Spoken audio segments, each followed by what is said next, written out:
No kõigepealt tere kõigile.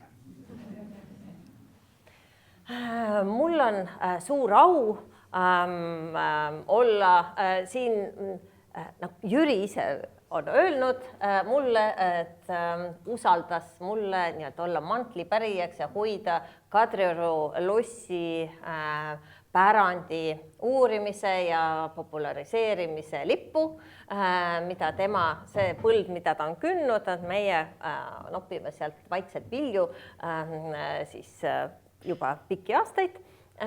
Aga täna räägime Kadriorust, Kadrioru uurimisest ja Kadrioru restaureerimisest muuseumiks. Muidugi ma nimetasin Aleksandrat oma pärijaks täiesti tõsimeelselt, sest et minul jäid lahtiseks mõned nii-öelda otsad, kui sai uuritud ja restaureeritud ja ma just natukese ajast rääkisin Aleksandrale, et mida ma paluksin tal uurida, kui toimub järgmine tõsisem restaureerimine ja samal ajal on muidugi lugu ka selle mineviku pärandiga niisugune, et siin on viibinud mitmesugused meistrid ja mitmesugused inimesed ja monarhid ja ministrid ja presidendid ja nendega seoses on ju ühte kui teist teada, ühte kui teist on avalikustatud, aga ühte kui teist ju ilmub ju juurde järk-järgult, nii et tuleb tubli Aleksandra püüa hoolega ära tabada need huvitavamad kirjutised ja üks niisugune palve või oleks mul sulle ka see, et sa võtaksid just nende sinaste siin viibinud tähtsate isikute nii omanike seast kui ka asukate seast ja külaliste seast neid teatud tsitaate avaldada. Näiteks ma meenutan sulle, et ma võtsin niisuguse esimese tembuna oma raamatusse Peeter I ja Katariina I Tallinnas. Petri ja Katariina kirjavahetuse, mida polnud eesti keeles avaldati. Minu meelest on päris huvitav lugemine ja kindlab sa leiad palju niisugust veel ja veel ja veel.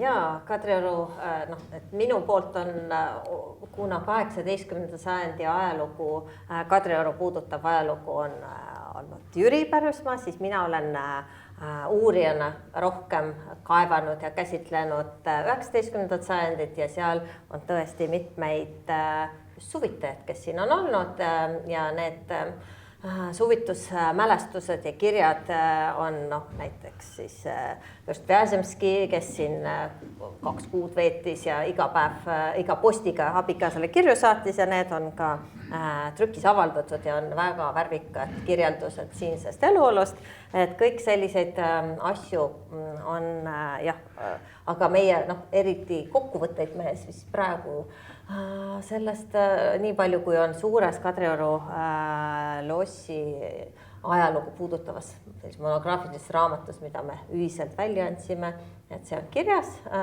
üldiselt, et siis üksikasjade avaldamine on veel ees. No see on loomulik, et sa tegeled noorema materjaliga, sa oled ju minust noorem, eks ole, järgmine sajand, eks ole. Aga ma küsin sinult, et kas sa oled teadlik ka näiteks niisugust ühest väga kurioossest loost, et Nikolai I ajal oli siin nii range kord, et ei olnud lubatud suitsetada. Ja kuna siin kõrval oli siis ohvitseride maja, mereväeohvitser, see admiral käis ja suitsetas.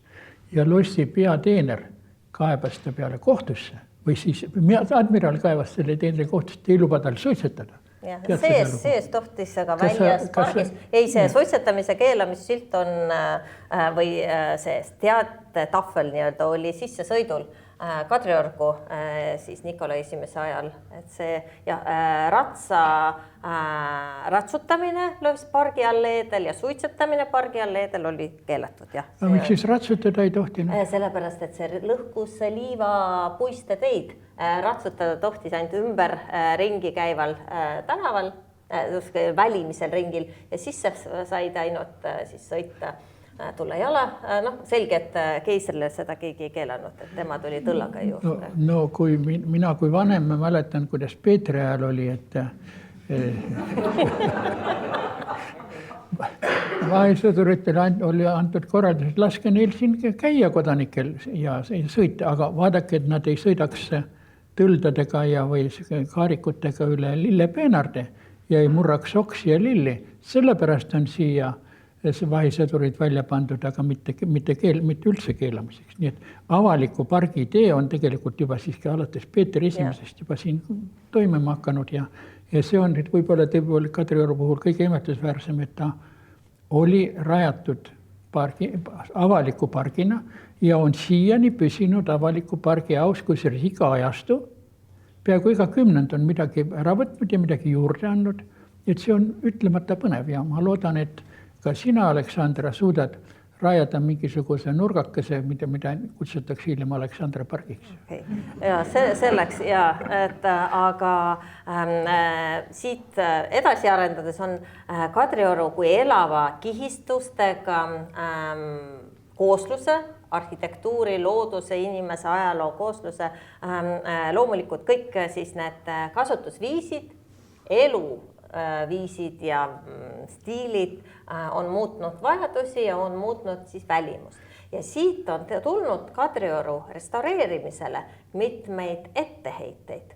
Et Kadriorg, kui restaureerimistööd võeti 90-ndatel ette, et püüti luua baroklikku välimust, nivelleerides või vähendades teiste hilisemate perioodi kihistusi.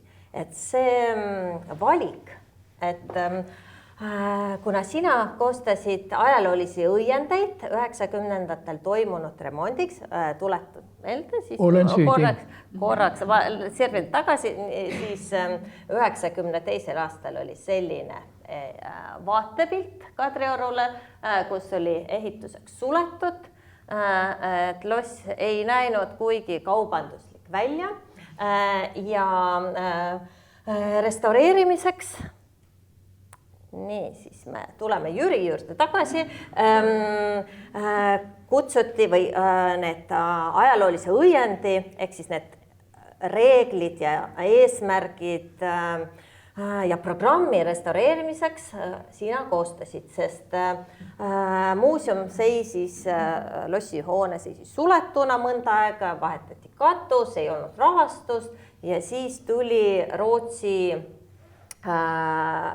riigilt suur toetus, 16 miljonit Rootsi krooni, Eesti krooni ja koos Rootsi kolleegidega, restauraatoritega, kes siis käsikäes Eesti restauraatoritega tegelesid hakkasid lossi restaureerima ja kuidas käis see töö, muuseumi juhtis siis Inge Teder siis veel ja siis tuli Marika Valk, et kuidas sa olid, sinust kujunes Kadrioru ajaloo teemadel see autoriteetne arvamuse ja teadmiste hoidja? No alustada tuleb 1. novembrist 1964, kui mina ja Villem tütar Kaia saadeti viimase Tartu Ülikooli ajalookursuse, ajalooosakonna kursuse muuseumipraktikale Kadrioru lossi ja ütlesi toonane direktor Sene Hiion ütles nii, et meil on Kadrioru lossi tekkinud 2 uut töökohta ja me pakume need teile. Et kui te nüüd mõtlete, et ülikool on vaja lõpetada ja tulete suvel pärast ülikooli lõpetamist, siis meil ei ole neid kohti pakkuda. Aga me lubame teile, et aega diplomitöö koostamiseks raamatukogus istuda ja kirjatööd teha, et kas te siis tulete. Me tulime. Ja mina olin siis saanud just 22-aastaseks, ma olin võib-olla tõesti märgade kõrvatagustega poisiõmpsikas alles vaimselt. Aga ma olin juba 5. eluaastast tundnud huvi ajal ja reisimisse ja geograafia vastu. Ja siis, kui ma olin 1. klassis tabas mind selline õnnetus, et ma lassin liugu, sattusin kivihunnikusse, purustasin oma puusa ja 2 aastat või 3 aastat pidin lammama kipsis. Kipsi külge kinni seotuna, kips oli veel voodi külge seotud.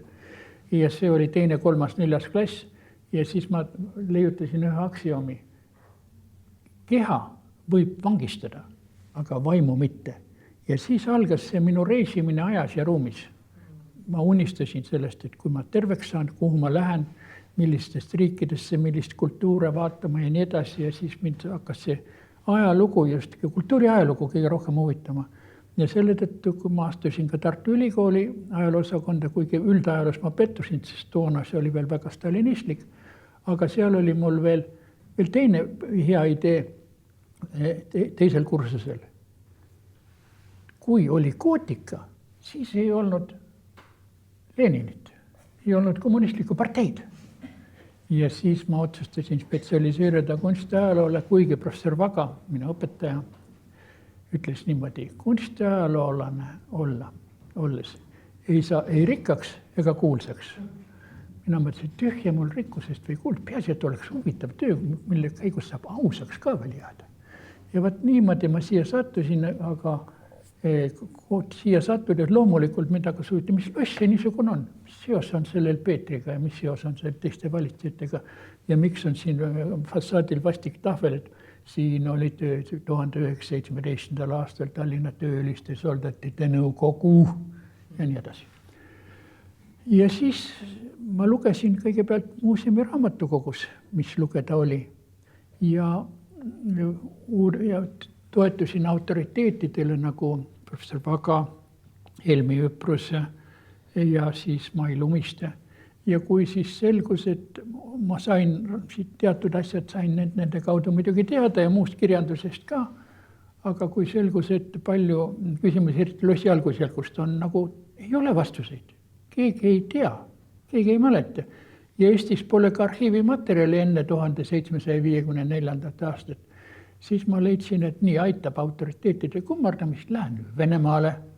Vene keelt ma valdasin juba õige hästi, ka kiriku kirjas muide. Ja siis Moskvas on olemas selline vanade aktide keskarhiiv. Ja seal on selline fond nagu kabinet Petra Velikova, kus on siis 95 köidet, tihtipeale umbes sellise paksusega nahk, puit, plaadid ümber. Ja seal on siis dokumendid Peeter esimesest 1700 kuni 1727 Katariina esimese surmani. Ja vaat seal on ka ettekanded Revelist, mis saadeti tal ehitamise käigus ja saadeti ja tellimused materjalidele ja meistritele ja nii edasi. Ja vaat sealt ma hakkasin siis selle asjaga süvitsi tegelema. Ja siis nüüd ma arvuti tõin ja raamatut jätsin vaid mu lauale, aga ma pärast kuulistele näitan ja siis hakkas arhiivimaterjalidel, kuna muuseumi juhtinud Inge Teder oli innukas või innustas töötajaid oma uurimusi avaldama, siis ilmusid sellised aastaraamatud, kus töötajad kirjutasid artikleid ja siis erinumber on pühendatud siis 77. aastal Kadrioru lossi kroonikale. See oli siis see algusjärk 1718 kuni 1727, hiljem ma seda muidu täiendasin.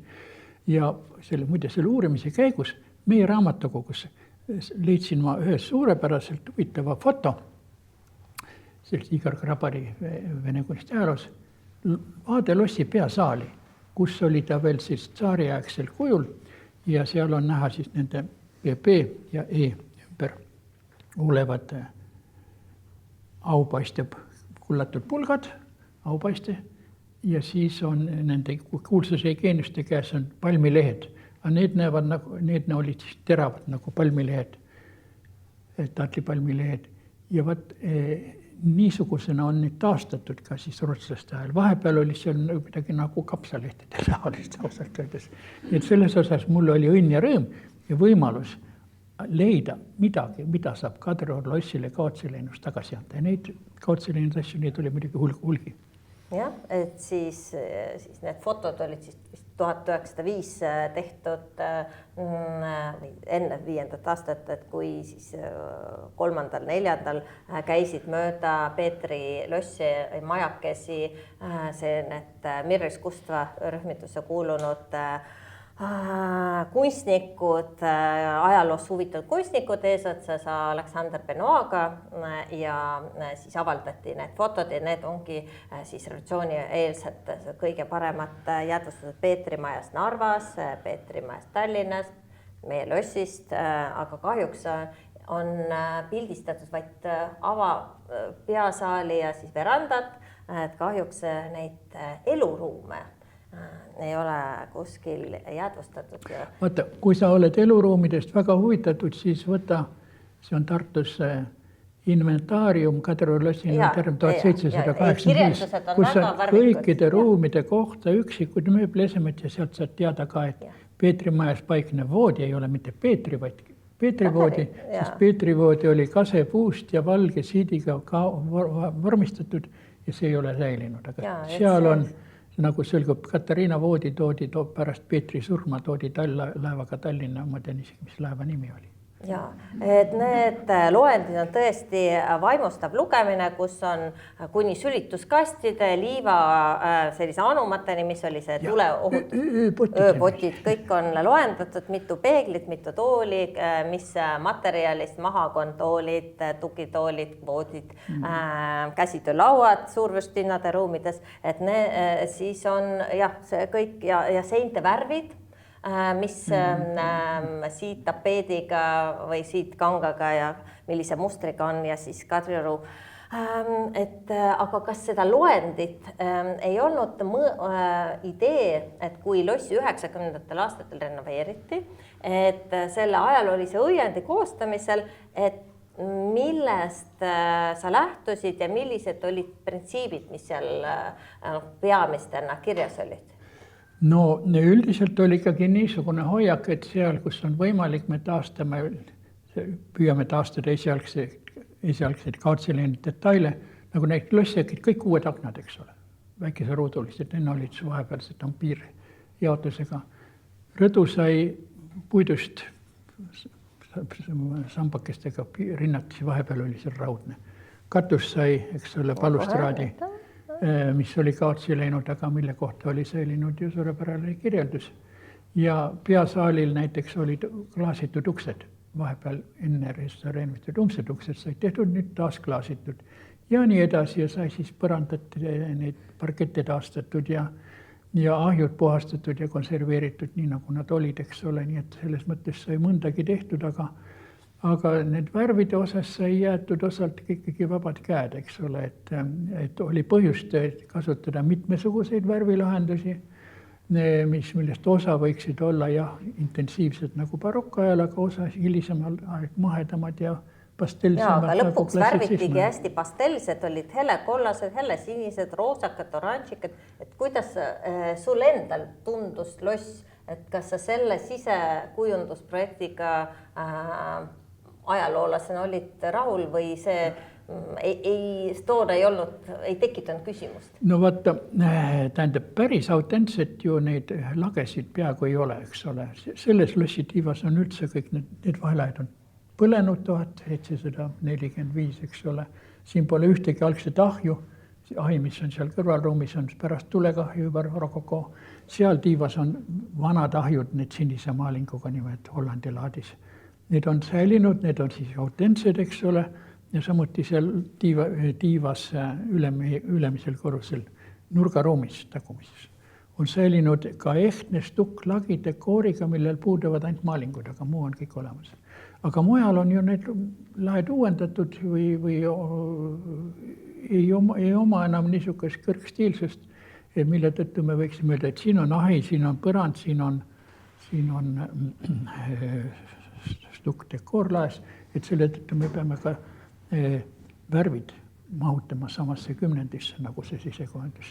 Seal võis jätta vabamad käed ja muidugi eks muuseumil nagu kunstinäituste tegemiseks ja piltide vahetamiseks on ju ka hõlpsam, ütleme, kuskil heledal seinal tegutseda kui mingis väga intensiivse koloriidiga ruumis. Vaat, et see on siis 90. lõpus oli selline arvasaama, siis me 15 aastat hiljem otsustasime, et hoopiski vanadele meistritele sobivad intensiivsed tumedad värvid ja lähtusime sellest samast 18. sajandi teise poole inventari kirjelduses, kus olid siis malahiit roheline, tume sinine, vaarika punane, et nende nimetuste järgi siis tänapäevaste värvide paletis valisid midagi sarnast. Vaata, ma natuke protesteeriksin, te saite tumedaid värvide taas. No intensiivseid. Intensiivseid värve, barokkvärvid tihtipeale ei olnud tumedal, nad olid intensiivsed säravad. Aga vaadake, meil on toimunud ja arhitektuuris selline revolutsioon, et musta värvi võidukäik. Kõik uued ehitised peavad olema musta värvi. Nüüd see näete neid üle Eesti, see kestab. Ja see on mõnevõrra tunginud ka Tallinna vanalinna ja isegi näiteks Nigulist eeskoda ja on värvitud ka nii tumedaks, et kohe on, eks ole. Ja võib-olla ma ka oleksin, ütleme, selle sinise võtnud kraadi võrra heledamaks, aga säravamaks, rohkem vikerkaare. Aga seda ei ole väga palju. Tulles siis tagasi lossi restaureerimisse 90. aastatel, et kas siis sina koostades ajaloolist õiendit, et kas toetusid siis oma uuringutele ja millised või kes oli selles komisjonis, kes hiljem töid jälgis ja vastu võttis? No loomulikult ma tuginesin nendele materjalidele, millest suur osa oli minu poolt jõutud, eks ole, arhiivi andmetele põhja, alusandmed.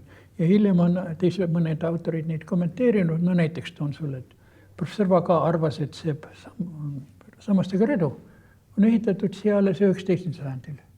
Mina leidsin joonise 1721, kus on üürid on teise korruse kõrgus ja sambad on juba poolenisti ehitatud.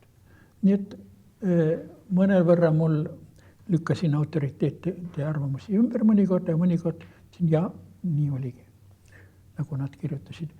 Nii et selles mõttes mina ei pidanud siin antud juhul oluliseks, et kas minu või kellegi teise teadmine, peaasi teadmine ja millele see tugineb. Mõned asjad olid, arvamused olid ju nüüd päris suvalised, eks ole, nagu ka see. Tükk aega arvati, et peasaali laemaal on lõued, mis on tõmmatud lakke. Ja muidugi muuseumi raamatuks sain ma ka oma rõõmuks teada, et miks on siin Rembrandti maalist tehtud gravüüri järgi maal, laemaal Diana ja Aktion, ja mida see vene kultuuris tol ajal Peetri ajal tähendas. Eesti kirjandust seda ei olnud, aga mul õnnestus selleni jõuda, sa tead ju ka seda. No, võib-olla sest mina tean, aga räägi meie kuulajatele. Vaadake, 75. aastal õnnestus mul avaldada artikkel Sirbis üle 2 lehekülje Rembrandti ja Karl 12. kogemata kohtumine Kadriorus. Nii võimatu, mõlemad elasid erineval ajal, aga osutus, et vene kultuuris oli niimoodi, et lähtudes või analoogiliselt Eesti ütlusest kevadest. Mis te tulete meie õue peale kaklema? Nii arvasid venelased Karl 12. kohta. Mis ta tuli ronis kuriväim sinna Poltava alla, sai peksa. Aga muide, ma ei tea, sina võiksid võib-olla laenata Peetri majad, kes praegu vist ei ole seda välja pannud, seal on üks laegas, väheldane, kulunud reisilaegas. Ja kas sa tead, kust see pärit on? Poltava lahingust Karl 12. laegas, mille venelased said trofeeks. Nii et see on võib-olla nendest ajaloos Tallinnas nii-öelda ülemaailmse ajaloos sündmustega seotud objektidest kõige hästitavam. Laena seda lossi. No jah, et meil ta ju alguses lossis oli, eks ole, hiljem anti ta Peetri majja. Et meil on sellele õigus. Ja ei paljudele asjadele on õigus, aga siis et kuna Kadrioru kunstimuuseum ei ole ajaloomuuseum praegu, vaid et pole siis sellest ka kunstimuuseum, mis juhtumisi asub ajaloolises lossis ja otseselt seost sellel kollektsioonil hoonega ei ole, sest see ei ole kuninga kogu, ei ole tsaari kogu, välja arvatud 2 maali, 3 maali tervikuna, millest 2 on väljas ja mis on siis suurvürstinna portreed, mis olid Aleksander teise ajal siia toodud, aga algsest kujundusest ainsad asjad, mis säilinud olid juba 19. sajandi alguses viidud Peetri majja, mida Aleksander esimene otsustas museofitseerida ja rajada sinna siis Peeter esimesele pühendatud sellise mälestuskoha ja sest see oli juba selle valitseja muutmine iidoliks või selliseks valitsuse võrdkujuks ja müstifitseeritud ja ideologiseeritud kujuks oli juba selleks ajaks välja kujunenud see lähenemine, et Peeter esimene on siis meie püha ja näiteks kui oli Krimmi sõda ja ta siis rannikut Inglise laevastik pommitas, siis ainsad asjad, mida evakueeriti, olid Peetri esimese isiklikud asjad kuni öösärgini välja, et see oli kõige hinnalisem. See, et lossis olid hinnalised mööblid ja lauahõõbe, kõik oli, on nagu on, aga kõige olulisem väärtuslik, et siis evakueeriti Peetri mööbli ja isiklikud asjad. Pahju küll, aga öösärg pole alles. Ei, sellest kirjutavad Koid Kudunesed ja 10. aastal 1912 siis on need fotod, kus nad on nagu kummitused, sellised väiksed kõdunenud räbelad ja siis sellist esimest maailmasõda ja revolutsiooni aega nad üle elanud, et siis Eesti Vabariigi ajal enam neid muuseumi varade seas ei olnud. Noh jah, muidugi, aga kui nii võtta, siis esemed, mis Kadrioru lossis on kunagi olnud, sealhulgas võib-olla ka mõne riigivanema ja presidendi kirjutuslaud, ei ole ikkagi vastu näidustada siin paikneva, eks ole. Ja, et neid on ka näitustel näidatud ja siis siia tulles tagasi, mis ma nende ajaloolised kihistused, kas neid esile tuua või mida siis kriitika, mis on kõlanud, et näiteks vabariigi aegne, et kuna loss oli Konstantin Pätsi elukohaks ja need siidtapeedid, mis ja kaardinad, pitskaardinad, mis toona tehti veel 40-ndatel, 50-ndatel aastatel olid seinas ja neid kõdunemise, kulumise järele asendati, ehk siis ka siin korrusel me teiega asume siis Konstantin Pätsi magamistoas ja seal teisel pool, kus siis oli vannituba, et see üks saal, kus praegu on graafikakabinet, et selle nii-öelda sisemine, see Pätsi vannituba on selle meie siseringi nimetus selle ruumile, sest see on ajalooline mälu, kuigi vannitoast ei meenuta seda seal enam miski. Aga muidugi küsimus on mõnikord, et mida pidada ajalooliseks reliikviaks, kas nüüd juba mõnes keskaegses majas olev Brežnevi ajal seina löödud naela tuleb ka kuulutada muistiliseks säilitada või mitte. Ja siin on nüüd näiteks kõrval Tarsetuba. Kui mina tööle tulin, siis olid Toompea lossil, Pikal Hermannil ja Kadrioru lossil mustad lipud. Uuel Eesti ajal puhastati, sealt tulid välja sinimust-valged lipud. Aga kui sa tahad leiad, et ka nõukogude aega tuleb meeles pidada, kas me peame nüüd mõne lipu ja ei, ma lihtsalt viskan küsimuse õhku, sest need küsimused on olnud ja kuna ka, et need erinevad ajastute jäljed, et kui palju mida säilitad, pardis on siis otsustatud, et teatud, et iga asukoht jääb siis erinevad ajastuid meenutama, et siis kontseptuaalselt, et lossi ümber olev regulaaraed peaks taastuma või taasloodama 18. sajandi stiilis, sest see on otsene osa Kadrioru lossi arhitektuurist, siis rahvuslik, siis Luigi tiige ümber jääb siis ja sinna üles minev on siis rahvuspargi 30. aastate kihistus ja uued pargi lahendused siis on nagu Jaapani aed ja teised. No, vaata, mina koostasin ju ajaloolised õiendid ka Lilleaia taastamiseks, mis tehti ja loomulikult seal osalesid siis aednikud, kes lootsid välja need lilled ja taimed, millest oli osa dokumentides nimetamata, aga mina tõin täpse plaani. Aga alumisaia osas, nagu te ju kindlasti osa teist mäletab, puhkes, et tõeline puusõda, mis pole praegusekski vaibunud, sest et üks minu kunagine sõber, üks arheoloog Kaupo Teemant helistas mulle ja ütles, et kuule, sulle peaks avalikult Raekojas peksa antama, sest sa tahad Kadrioru lossi ees puud maha võtta. Mina ütlesin, armas Kaupo, ära tule talupoja pasteldes Keiserlikku parki.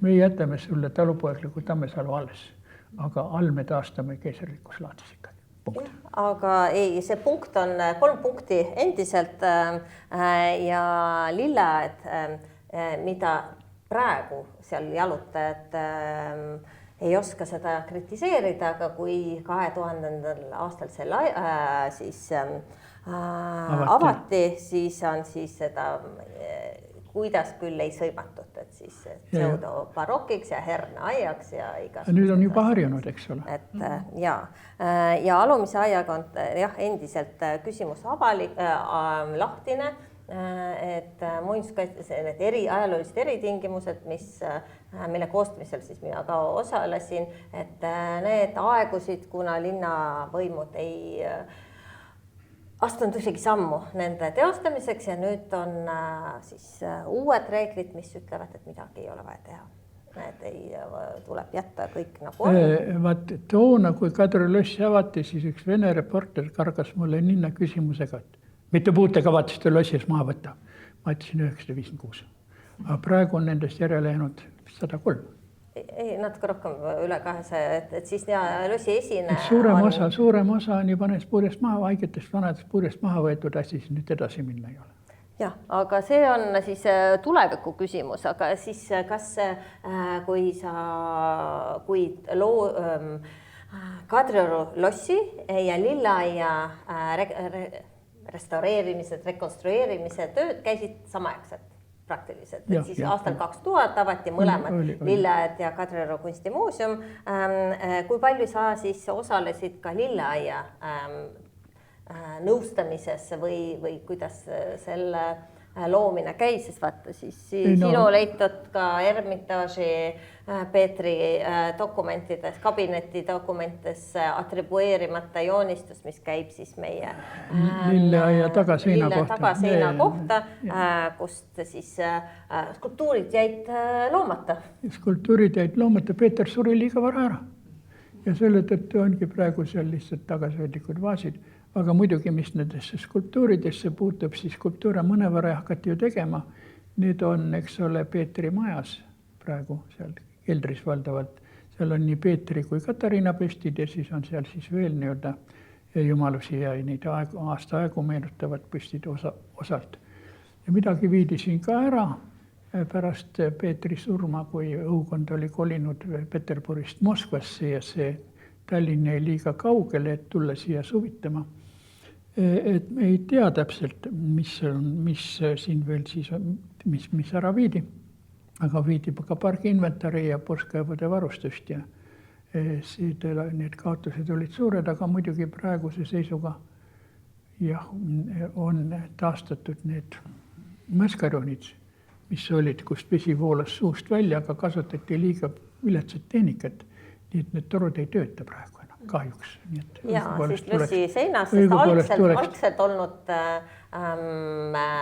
Baratini koostatud projekti järgi olnud maskarondes, et siis ütlevad sinu leitud dokumendid, et 8. august voolas vesi ja väiksed toru, üle 40 väikse toru ühendas seda veesüsteemi, mille tagumine ots oli Ülemiste järvel. Kanalit pidi tulnud vesi ja füüsiliselt erinevate kõrguste vahel tugineb füüsikaline süsteem tagas energiatõhusa vee purskamise ja voolamise ilma täiendavate energiaressursside kasutamiseta ja kahjuks on 19. Need süsteemid mitte loomulikult pandi kinni juba Katariina teise ajal, kes ei armastanud regulaaraedu ja eelistas Inglise parki valgustusajastu monarhile ise loomulikult, aga maas nad olid ja siis Aleksander III ajal et juba siis oli oma tulu teenimise kohustus ja saadeti lossi Castellanile kaebekirjade peale, et raha on vähe, et tuleb lisaraha saata, öeldi, et teenige ise, et siis oli, et ärge niitke, ei ole vaja muru niita, vaid rentige need murulapid talupoegadele, kes niidavad muru heina jaoks. Et saavad heina teha, sealt mingid kopikad tulid ja need lõpuks müüdi malmtorud, kaevati maa seest välja, müüdi vanametalliks ka maha. No ja see meenutab praegu ka seda liigirikkust, kui ei viitsita parki linnas pügada ja jäetakse kasvama, kus rohakad on üle 2 meetriks. Jah, et siis olid ka hooldati seda regulaaraeda ja tagumised siis laanet, kõik olid siis metsikud.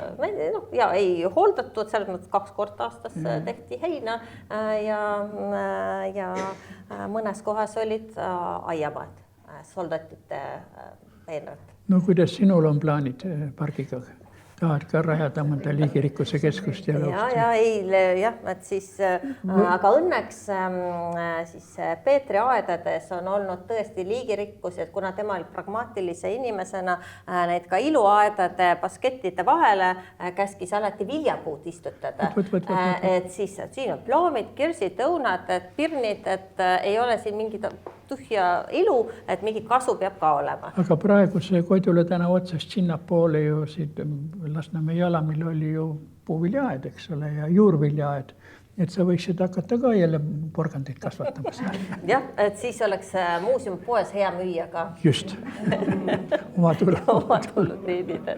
Ja siis, aga see oli küll huvitav, me eelnevalt natuke Jüriga rääkisime, mul oli selline ettekujutus, et Jüri kui muuseumitöötaja, kui Kadrioru lossi ajaloo-uurija, arhitektuuri, kõikide nende alusmaterjalidega tutvunud inimene, kes koostas ajaloolised õiendid, et mõtlesin, mina küsin tema käest, kuidas siis nende remondi restaureerimistööde käigus, et mida tehti, kus tehti, kuidas otsuseid tehti, sest selgus, et lugupeetud kunstiajaloolast ei kutsutudki ehitusplatsile.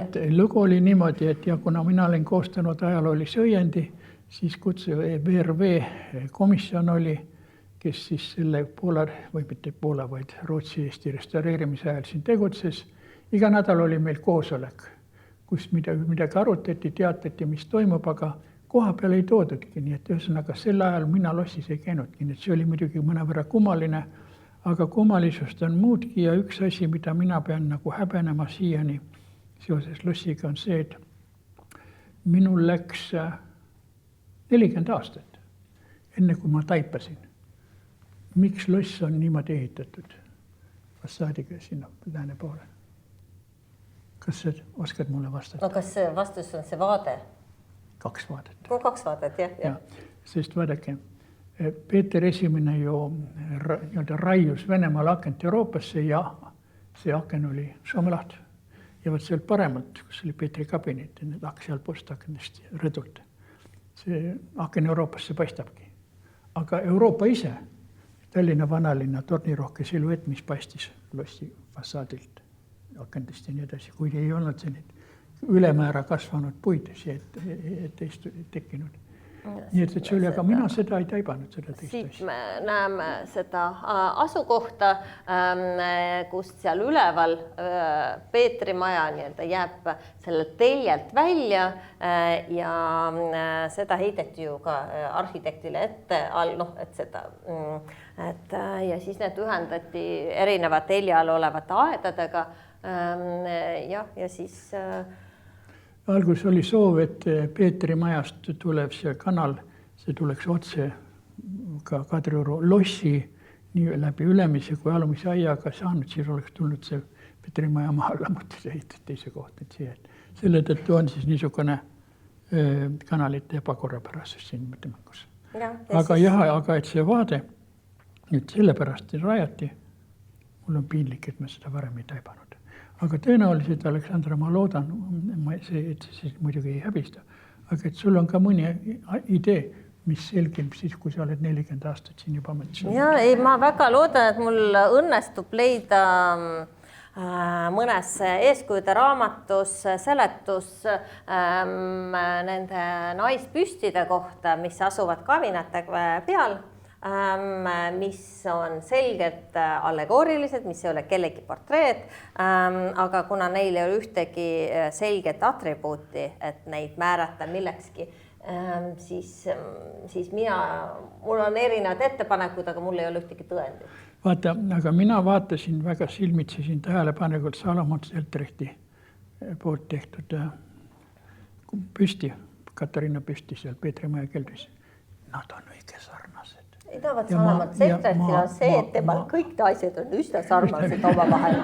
Et see juhtub kunstnikega, kes on sellised, ütleme, ei ole Michelangelot, et neil on oma võtted, et sealt seda võttestikku tuleb, et oleks ilus naine, peabki niisugune välja nägema.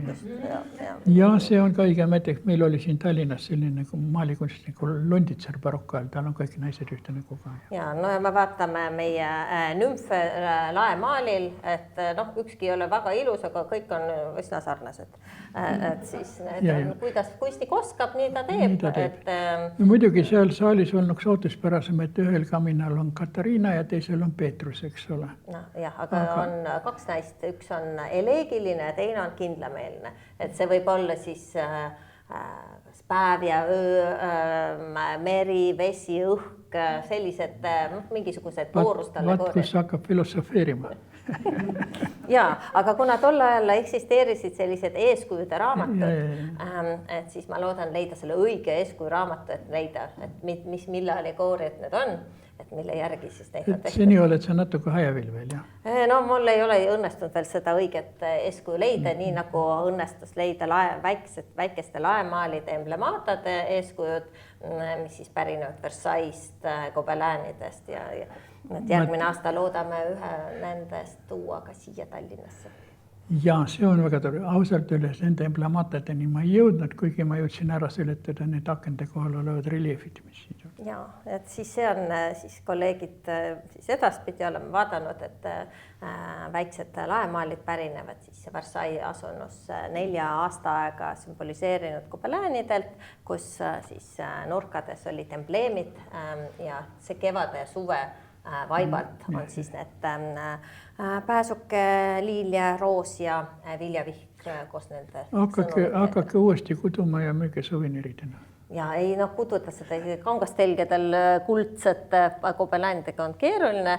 Ja siis siin meeleoluks veel Kadrioru lossi avamine, see pilt, et kuidas et kuna mina siis veel hetkel ei töötanud muuseumis, et sa räägiksid sellest lossi avamise ettevalmistustest ja avamisest ja sellest, kuidas see aasta 2000 sinu elus välja nägi?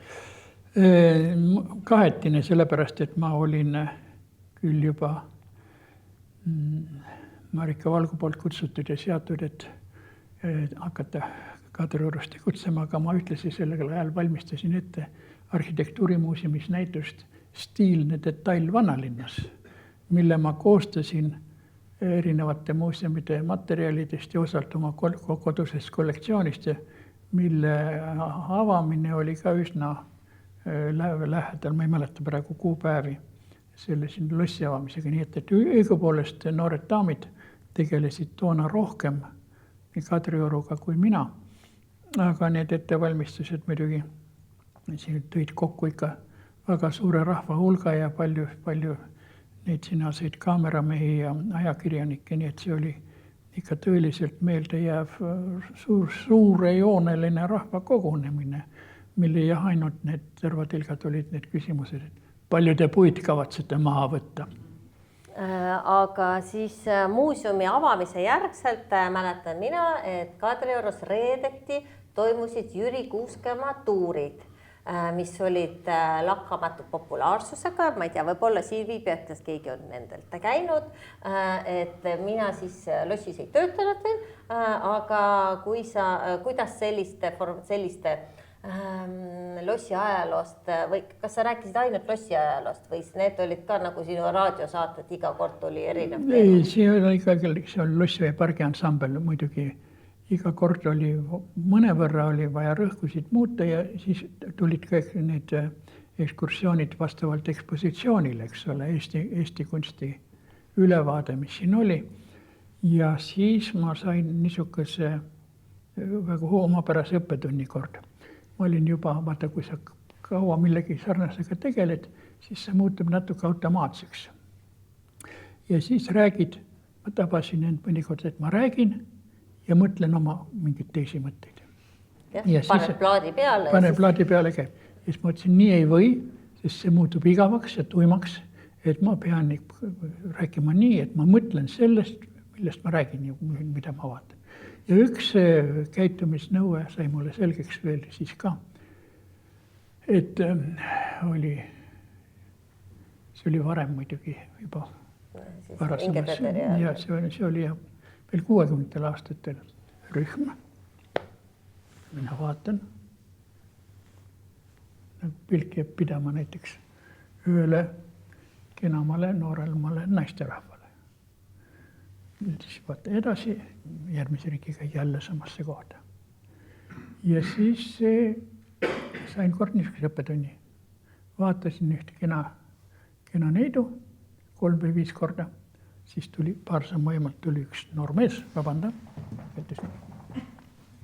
Pani talle käed omaniku ilmele ümber, vaatas mulle otsa ja kiristas hambaid. Ära tiku minu pruudile ligi. Ja siis püüdis keskenduda ja vaadata leida selle vastuvõtja, kellele ta jutustab. Ja siis ma sain aru, et kui minu ees on inimesed, siis nad on tõesti kõik võrdsed, nii hästi kõige ilusam kui ka kõige koledam, eks ole. Kellele tuleb võrdselt tähelepanu pöörata, kui see on võimalik, aga samal ajal, kui on niisugune hulgake rahvast nagu teie, siis tihtipeale see hajub ja ei näe kedagi. Pärast ei mäleta kedagi. Mõnikord tuleb siis mõni inimene sulle tänaval vastu, ütleb tervist, ma olin teie ekskursioonil seal ja seal. Mina ei mäleta. Aga no sa tead ju, eks ole, et kõigile ei jõua ju keskenduda, et ikkagi võib-olla sul ka jääb rühmast meelde mõni huvitav meestast isend. Ei tea, kas muuseumist muidugi käivad rohkem naised. Need on truud muuseumi sõbrad, aga erinevad, meil on Barack Obama käinud muuseumis täitsa kena meesterahvas. Naiste kiituseks peab ütlema, et siin Tuvavik mulle rääkis, et tal oli hiljuti esinemine Matkamajas või selles Raekoja platsi ääres, eks ole. Ja seal oli 104 inimest tema loengut kuulama. Neist naised olid 100 isendit ja mehi oli ainult 4 eksemplari. Vaat see ilmselt, kuidas meil praegu on, eks näed, kui palju meil mehi on. Naised soovivad ennast arendada ja naised huvitavalt elada. Just. Ja muuseumi kollektiivis on ka enamasti meil naised ja seetõttu mehed on väga vahelduseks väga teretulnud. Ja Kadrioru kunstimuuseumis, kui see eraldi filiaalina tööle hakkas, kujunes, kuni Jüri tööl oli traditsioon, et me tähistasime eile olnud Kadripäeva.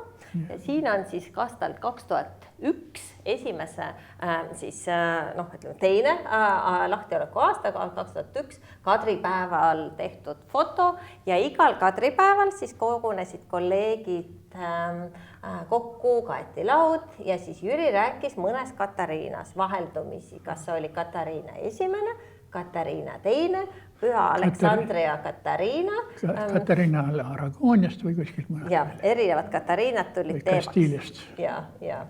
Et neid me oleme natuke püüdnud mõnikord elustada neid traditsioone, aga selliseid lugude vesti peab ikka olema oma stiilis. No vaata, ma olen kaua harjutanud ja kunagi see oli vist 75. aastal ma mõtlesin nagu elufilosoofia järel, et mida ma pean tegema ja kuidas ma pean toimetama ja mida ma teha ei tohi. Ja see soovitama igal inimesel kord 5 aasta tagant astuda surmatantsu ette ja mõelda siis oma plaanide ja nurjumiste ja kordaminekut üle, et me muutume ju aeg muutub ja me peame ka paratamatult muutuma ajas, kas me tahame või me taha, aga mõnikord on vaja sellest aru saada. Ja siis ma mõtlesin toona niimoodi, et kas ma nüüd jätkan kunstiajaloos akadeemilises stiilis. et siis võib-olla jah, minu artiklid avaldatakse teatud eriväljaannetes ja tõlgituna. Ja neid loeb 50 inimest. Ülejäänud haigutavad ja panevad, ei loe lõpuni. Siis ma mõtlesin, et ma püüan siis kirjutada rohkem nii-öelda rahvaliku stiilis, esseelikult, et see oleks rohkem natuke kirjandusliku mõjuga, et ei oleks igav lugeda ja et sõnavara, mida ma kasutan, et seal ei oleks liiga palju võõrsõnu, vaid et see tekst, mida ma kirjutan, peaks olema arusaadav nii-öelda keskkooli lõpetajale, eks ole, et see tase peaks ikkagi olema, et ei oleks allapoole seda vaimset taset päris nii laste jutud. Ja siis ma hakkasingi niimoodi tegema, aga muidugi vaata need aruanded, mis ma uurimiste aruanded, neid ma kirjutasin ikka akadeemilises laadis ja mõne kohta ütlesid kolleegid ka, et kuule, et see on sult Alumise aia kohta nii hästi kirjutada, võiks eraldi ära trükkida. Nii et ma olen selles mõttes natukene nagu lõhestunud, aga teisest küljest jällegi võt see pidev kokkupuude inimestega ekskursioonidel ja loengutel on mind õpetanud ka tähele panema, kas nad kuulavad mind, kas nad haigutavad väsimusest või tüdimusest või igavusest. Ja kui nad hakkavad haigutama, siis kuidas neid virgutada mingisuguse ütlemise või mingi teravuse või mingi naljaga või mingisuguse käitumise või rääkimise stiili muutmisega, et siin on see etenduslik alge, mis peab olema omane nagu nii gidil kui näitlejal, eks ole. Jaa, et me ise nimetame meie tegelikult täispikk ekskursioon, see on nagu stand-up etendus. Just, nii see peab olema. Siis on ta nagu, läheb ta asju ette, aga ei tohi inimesi üle koormata aastaarvude ja nimedega. Need ununevad, aga minu meelest kõige olulisem on see, et sa näitad detaile, kas mõnel maalil või mõnel ehitisel, mis on kõige olulisem, kõige erilisem või kummalisem. Ja võt need visuaal jääb meelde ja võib-olla siis selle meie ekskursioonil käinu ei mäleta selle kunstniku nime 10 aasta pärast. Võib-olla ta 25 aasta pärast mäletab seda nägu, seda grimassi, seda looma nurgas või seda torni seal kuskil. Et see on meie võimuses ja meie kohustus. Jah, et me siis oleme vist oma tunni peaaegu täis rääkinud, aga kui me rääkisime lossi taastamisest, siis siin auditooriumile jäi kõlamata see selline väliselt kõige silma torkavam muutus, mis toimus, sa mainisid balustraadid ja rõdu muutmise ja värvikontseptsiooni. Aga siis selle värvikontseptsiooni, et seda ka ikka küsitakse selle kohta, siis kõik on nüüd seletused, et kuidas see värviskeemi loomine käiks, sest see toetub ju kirjeldustele ja tündrite arvule. Ja, nii see on. Nii et ega me seda natuuris võib-olla mõnes kohas, kus on krohvil see originaalkrohv ja neid säilinud need krohvikihil värvid, mõnes kohas me võib seda veel leida, eks ole, aga jah, et siis me krüptilised omavahel saame aru, millest me räägime, et Kadrioru loss on olnud ajaloolistel piltidel erinevat värvi. 19. sajandil mõnel akvarell on helehall, kollane, roosakas, roosa oli ta nõukogude perioodil, sest roosat värvi on meil Tallinna vanalinnast, meil pooled majad, alates Toompea lossist. Siis, et milline oli lossi värv algselt, et see praegune värvilahendus tugineb siis dokumendil, mille Jüri leidis, majandusliku laadi, ehk siis see on ostutšekk, et siis see palju maksti või mitu tünnid või nii sühikutes need olid, värvi fassaadi jaoks toodi, et mitu tünni marsipunast, ookrid ja valged. Vaata, selle puhul... Ja siis sealt tuli selline proportsioon, et me teame, kui palju, et kummad, et siis on loogiline, et pilastrid on ikka valged, siis põhid on punane, see oli kõige rohkem ja kuhugi paigutati see ooker. Reliefid, mis võisid imiteerida, et oli kullast või pronksist, nagu on talvepaleel Peterburis. Aga ei ole põhjust imestada, et loss, mis on 2000 aasta vanune peaaegu, no nüüd ongi tegelikult juba ja veerand tuhat aastat, mil ta on katuse all, eks ole. Et kui naisterahvad, kes on 50-aastased või poleks sedagi, on olnud nii brünetid, blondid kui ka punapead, eks ole. Keegi imesta selle. Ja, ja siis, aga siis ongi küsimus, et nüüd on ühtemoodi, et nüüd on leitud nii-öelda ajalooline tõde, et siis enam uusi arenguid ei tehta. Et siis, kui ei mõeldud sellele, et see on pärand, siis värviti sellega, mis oli moodne. Iga selle ajastu arusaam ilusast hoonest või see parasjagu käes olev kättesaadav või hõlpsamini kasutatav värv. Praegune värv ei ole üldse hõlpus kasutada, sest see tumepunane, marsipunane on nii tugeva pigmendisisaldusega, et vihmadega voolab ta alla ja mööda valget värvi on punased niired ja siis meil iga kevad käivad restaureerimisbrigaadid ja pitseldavad. No see tunnistab praeguste keemikute kehva kvaliteeti, et nad ei suuda teha ilmakindlat värvi. Ja seda, et lihtsalt muinsuskaitse ei luba kasutada kaasaegset värve. Kui me saaksime sünteetilisi värve kasutada, siis nendega ei mädaneks ega kõduneks, aga meil on lubivärv naturaalse pigmendiga ja see... Kas sa ei mäleta seda, sa olid vist liiga laps siis, kui oli Moskva või need olümpiamängud ja Tallinnas värviti sünteetilise värviga, mis pidi kaitsma niiskuse vastu ja varsti see värv hakkas maha koordama, sest see ei lastud niiskuse mõri lingata, eks ole. See oli täielik jama siin. Kõige suurem no selles mõttes, et see oligi see ilus värv, see. See oli see ilus värv. Millega 400 fassaadi ära. No selles mõttes on õigus, et kõik need puitaknad on toredad, aga neid tuleb regulaarselt üle värvida ja ministeeriumi seletada, et miks me alles 7 aastat tagasi värvisime, mis me jälle küsime, aknad vajavad parandamist, asja see oli. Aga nüüd enam ministeeriumi küsi, miks me plastakneid pole pannud, jah. Ei, seda ei küsita, aga imestavad, miks on vaja jälle parandada, aga me tõesti on ajaloolise hoone pidamine on pidev ja see ei ole ainult praegu, et ajaloolistes arhiividokumentides me teame, neid 19. sajandil olid tolle Excelit, suured sellised joonestatud tabelid, kus olid aastaarvud, tööde loendid ja näiteks akende värvimine iga 4. aastal, uste parandamine igal aastal, mis oli igal kevadel oli teeradade liivamine iga aasta, ehk siis seal olid kõik tööd ja suuremad kapitaalremondid olidki planeeritud, ma ei tea, 20 aasta pärast ja siis tööle tulev Kastellaan, tal oli siis niimoodi dekaadide kaupa see etteplaan teada, millise sammuga peab neid asju tegema, et nii see jätkub ka praegu. Aga nüüd on muidugi niimoodi, et noorem põlvkond nagu alati, eks ole, leiab, et vanad on liiga opakad või hommud. Ja tahavad kõik, kui mitte kõike pead peale pöörata, siis vähemasti osa muuta ja üsna radikaalselt muuta, nagu nähtub nii-öelda sellest mustast värvirevolutsioonist, kui ka vahepeal nendest plastakendest ja mõningatest muudest ettevõtmistest, millest me võib-olla nüüd on see tehisaru, eks ole, kuidas tehisaru hakkab sulle korraldusi jagama varsti. Igal ajal on oma väljendus ja siis me ei saadi ette kirjutada või tahta, et 21.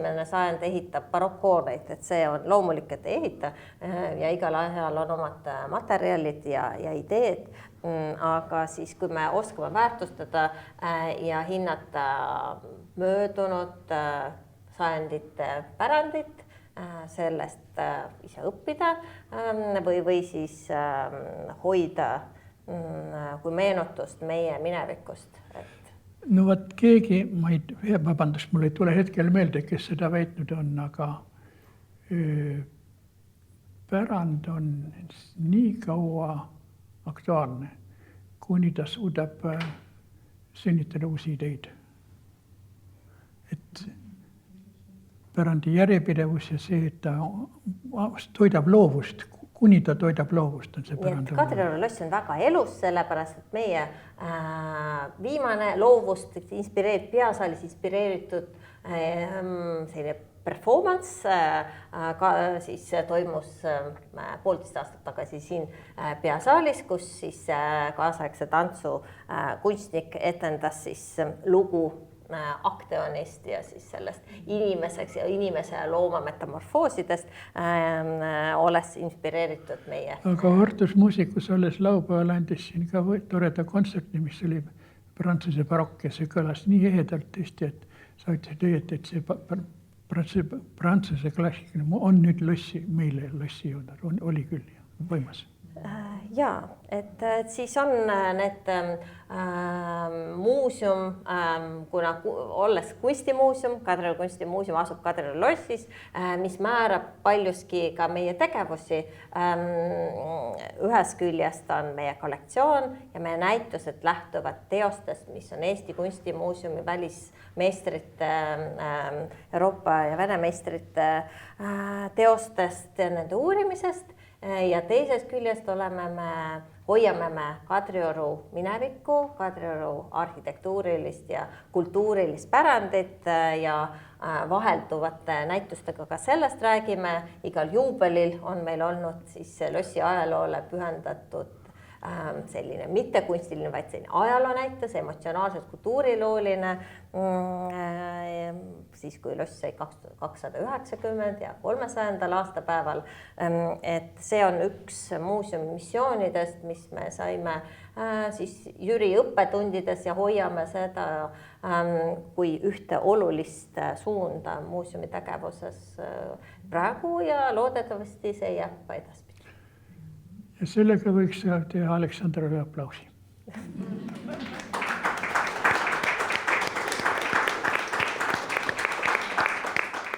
Küsiks siis publiku käest, kellel on, kas teil on küsimusi Jüri Kuuskemale, et mida te olete mõelnud või mis, ma ei tea, tema saateid kuulates tekkisid küsimused, siis nüüd on selline haruldane hetk, kui Jürit saab küsida otsa. Vabandust, et see Noemaali lugu, et kuidas see siis nüüd ikkagi, see jäi kuidagi pooleli mulle tundnud? Jaa, sest me arvame, et kõik teavad. Algseks impulsiks on Rembrandti maal ja millega leidis siis raamatuid vaadates ammusel veel ajal Jüri. Ja see on Diana ja Acteoni lugu, mis on pärineb Ovidiuse metamorfoosidest ja mis jutustab loo, kuidas netsilik jahijumalane Diana kümbles koos nümfidega siis ojas ja teda nägi alasti. Kes see ujub riietes, selge, et sest tema oli alati riides ja oli väga vooruslik ja siis teda alasti nägi jahimees prints Actaion ja sellise sisse tungi ja ebaviisaka, ebasündse käitumise eest pritsis ta teda veega, muutis hirvesokuks ja tema endast oli jahimees, ta olid jahikoerad ei tundnud oma peremeest enam ära ja puresid surnuks. Et selline oli siis see karm lugu, et ei tohi olla vales kohas valel ajal. Ja selle seda süžeed, et kasutas esimesena Karl XII pärast Narva lahingut 1700, kui Rootsi väed, mis olid vähemuses, saavutasid sellise totaalse võidu Vene arvukatest ettevalmistatud vägede üle. Ja selle auks püstitati triumfikaar ja sellel olid erinevad sellised kujutised ja üks neist kujutistest oli iseloomulike vuntsidega Actaion, kellel oli hirvesarved ja Diana ja tema siis jooksis lahinguväljalt minema, viidates Peeter Esimesele, kes häbistatult lahkus ja siis Diana oli sel kujul kehastas võidukat Rootsit ja need nümfid olid need linnad või linnused, mida Rootsi kaitseb Vene vägede eest. Ja kui 1704 toimus järgmine Narva lahing ja Vene väed võitsid, siis need tahvlid olid täiesti teada näha ja Peetril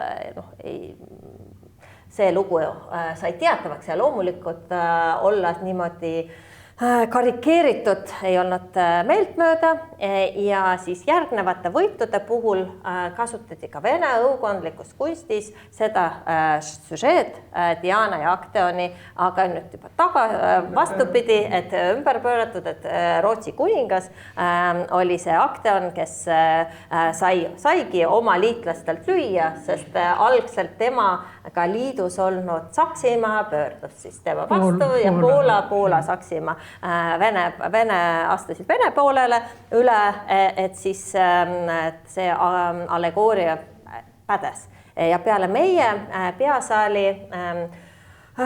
on sama süžeet näiteks Peterhovis 2 korral, on skulptuurid, siis see Male Mägi skulptuuride paar, Acteon ja Diana, ja siis ühes paviljonis laemaalis on ka see, mitte see eeskuju, aga see teema. Ehk siis Diana ja Acteoni lugu oli õukonna kunstis sellise olulise võidu sümbolina kasutatud.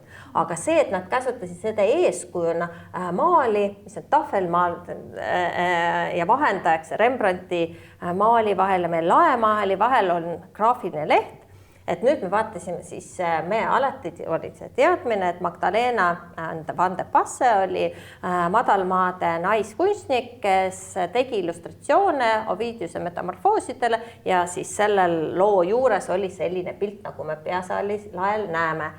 Aga nüüd me leidsime, et tema vend, Crispin, noorem vend, tegi eraldi lehe, et see oli lahtine leht, mis oli gravüürina, et nüüd võib-olla, kas Peeter kasutas kumba ta kasutas, kas raamatut või graafilist lehte, seda me täpselt ei tea, aga see oli gravüür, mis osaliselt kordas Rembrandti maali ja ilmselt siis ehituskunstnikele Peeter, kes soovis kõike kontrollida, võib-olla jättis, ma ei tea, raamatut ja pani järjehoidjad vahel, et see siia saali, see teise saali, et nagu viitab Jüri oma raamatus või uurimuses, et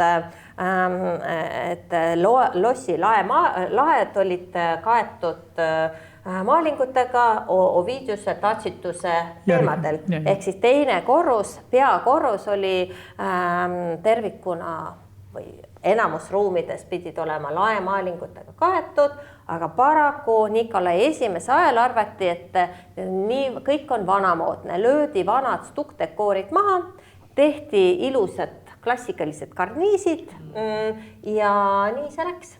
Et kõik, mis vähegi oli jäänud, siis tehti mugavuse remont, et vanad Peetri kabinestis tehti Aleksandra Fjodorovna vannituba, kahlitega kaeti, et siis need kõik muudatused toimusid selle nimel, et teha loss mugavaks, tehti waterclosetid ja kõik muud toredused, teenrid kandsid pööningule tünnidesse vett ja siis mööda torusid tuli see alla, ehk siis ja alt mööda drenaaži siis kanaleid voolas merre, et siis siin oli siis voolava läbi jooksuva veega vann ja WC juba 19. sajandi 30. aastates olemas. Et need kõik selliselt ja sellest Peetri ajast on siis sisekujundusena säilinud ainult peasaal ja osaliselt üks tuba siis teises tiivas 3. korrusel, mis oli jäänud kolikambriks ja jäi uuendamata. Ja ruumid, kus on sinimaalinguga ahjud, on säilitanud oma vanad kabariidid, eks ole, ja avade süsteemi ja ahjud ise ka, et see on ikkagi need annavad valdavalt barokse ilme nendele ruumidele. Kui ka muud elemendid on kaotsi läinud. Ja siis me praegu mugavalt kasutame lifti tänu selle, et Peeter soovis, et Katariina poolel oleks ahi, et ta saaks talle küpsetada või keeta midagi ja siis selles lõõris siis on nüüd lifti šaht. Mis vahepeal teenis hoopis teisi eesmärke. Vahepeal oli seal kemmerg. Üks osakond 4 auguga, teine ka 4 auguga meestele ja naistele ja muuseumi ajal oli selles tõeline kullakamber, muuseumi hõbede kogu oli seal hoiul, nii et tõesti kemmergust sai kullakamber ja nüüd on liftikamber, eks ole. Nii toimuvadki radikaalsed metamorfoosid, ajastamärk. mugavuse. Mugavuse jah, et erinevad kasutusajastud nõuavad erinevad kasutusviise ja näiteks kui te olete ajaloolistes lossides käinud, mida ei ole lõhutud, et losside seinu ei ole lõhutud, aga ometi meil on kunstkliima ehk siis süsteem, mille tarvis vanades lossides seisavad saali nurkades selline koledad kastid, mis siis teevad õhu kas jahedamaks, niiskemaks, kuivemaks ja meil ühtegi sellist koledat asja ei ole, sest meil on kliimasüsteem peidetud ka korruste vahele, sest Peeter Esimesne soov oli teha ubased madala laega ruumid, samas säilitada ilusad proportsioonid välisilmes ja kas sa oled nendes vahed seal käinud, näinud neid vahekorrusid? Ei, seal vahepeal Roomamas ma ei ole käinud. Ei ole käinud, sest eks siis meie siis kolmanda ja teise korruse vahel on umbes meetri, natuke üle meetri isegi vahe, et kuhu sai peita kõik niisutid, torud, kogu see koledus, et meil on ainult diskreetsed avad ja kogu see asi on sinna peidetud, et siis tänu Peetri sellise mitte klaustrofoobile, vaid vastupidi, et siis selle suurte avarate ruumide kartusele, et tema isiklikule kiiksule on siis meil nüüd 300 aastat hiljem võimalik oli siis muuseumisse kliimasüsteemi rajada. No vaat ilmselt seda Fontainebleau ja mõned muud tohutud lossid, tohutud ruumidega ehmatis teda natuke ära, kui natuke tuli Vene bojaarlikust keskkonnast ja eelistas väiksemaid suvasemaid. Ja, et sest traditsiooniline arhitektuur oligi selline hästi pime ja kinnine ja siis selle järgi siis oligi see ka kas legend või tõsi, et Versailles peatudes palus ta endale magamistuppa telgi panna, et oleks madalamad ruumid. Mina Versailles jalutades kord Kalpina juures leidsin ühe väikese kullatud pronksist reljeefse ornamendiga naastu, mis on arvatavasti mingisuguse rüstamise ajal seal mingis mööbli küljes pudenenud mulda, nii et mul on tükiki Versailles ka olemas kodus. Jah, vaat niimoodi see pärand lähebki.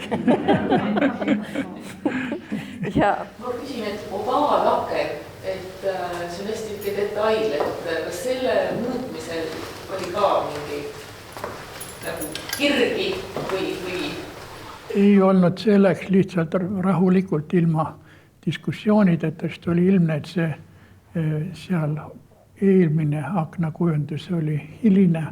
Nii vanu kujutis ei olnud, millel oleks näha selle akna algne klaasijaotus ja siis sai tehtud lihtsalt lihtne niisugune ruudupaigutus, mis on võib-olla natuke igavavõitu.